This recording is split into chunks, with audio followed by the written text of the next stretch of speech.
Rick Grenell joins me now to talk more about this, and it's good to have you on, sir. Before we get into exactly what happened and who did it, let's just focus on the consequences for a second, because this war and this winter in Europe just got a lot more complicated. Yeah, Rob, so many people are trying to figure out who did it, but I think you're right to focus on what are these consequences. They're enormous. The Germans in particular, which has a manufacturing-based economy, they need lots and lots of energy. They just don't have the supply. They are scrambling right now. You think about this as Chancellor Merkel got rid of nuclear energy. She committed to get rid of coal. And now the new government under Scholz, the German government, they are scrambling to bring back nuclear power in Germany. Now, that's historic. That's unprecedented for the political situation in Germany. But I don't think that they're going to have enough. They really have got to start doing an all-of-the-above strategy, getting some gas from the Middle East. They need U.S. LNG. They are just not prepared, and they put themselves in this situation. It is staggering to see the situation, and it's getting cold. I mean, we're feeling it here, and certainly, especially in Northern Europe, it's already quite chilly. People need the heat on at this point in the fall. There's so much finger pointing today.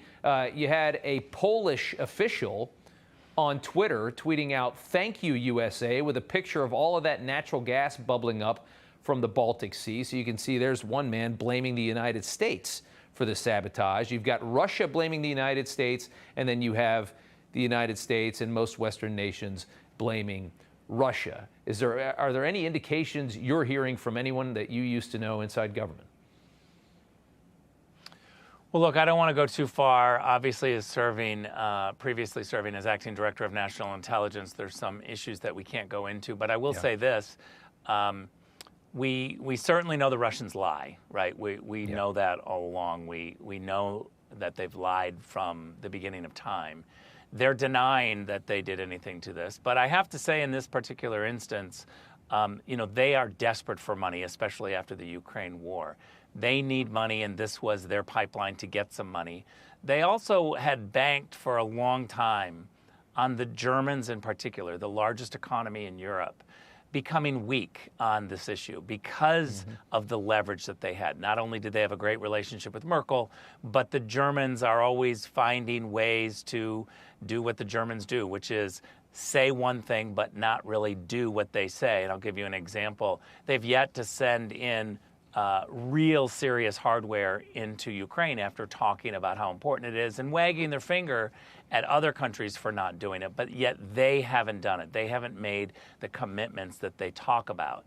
And so I think that the Russian calculation was always, we can get the Germans to do what the Germans do best, which is cave and take care of themselves and put Germany first when it comes to energy. Yep. Now that the pipeline is completely offline, that goes away, and I don't think that was part of the Russian plan. It's very interesting. Your former boss, Donald Trump, offering to help broker a peace deal. I suspect he'll be ignored on this one, but he said in part, be strategic, be smart, get a negotiated deal done now. Both sides need and want it. The entire world is at stake. I will head up the group, he says. It's probably not going to happen, but let me just ask you this. How should this be negotiated? Because, as we said, this has the potential to really escalate now. Because you've got, this is huge infrastructure. This is a massive sabotage. This is a massive act that we've just seen in the Baltic Sea. What would your former administration, what would you guys have done in this moment?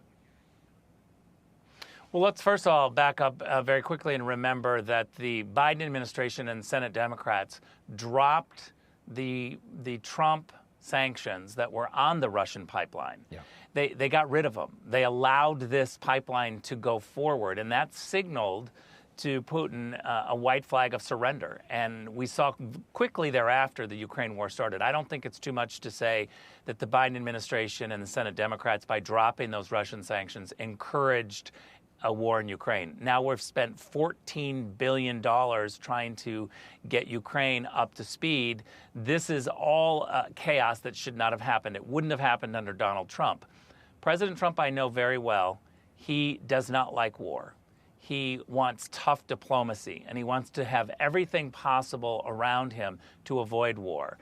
He didn't mock tough diplomacy. He celebrated tough diplomacy. And I think what we've seen with the Biden team is there is no diplomacy.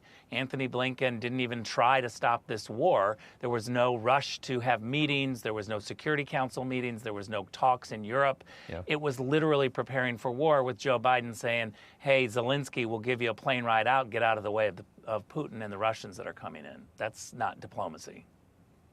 It's scary. It is scary. And you just have to look at the agendas in Washington. Everybody, for some reason, seems to make money off of conflict and war. And I think that's a lot of the reason why there's not this big push to prevent them from happening. And then you finally had a president that didn't make any money off of them. And you didn't have any war for 4 years. I think about that a lot. Rick Grenell, good to see you, sir. Thank you so much. Thanks, Rob.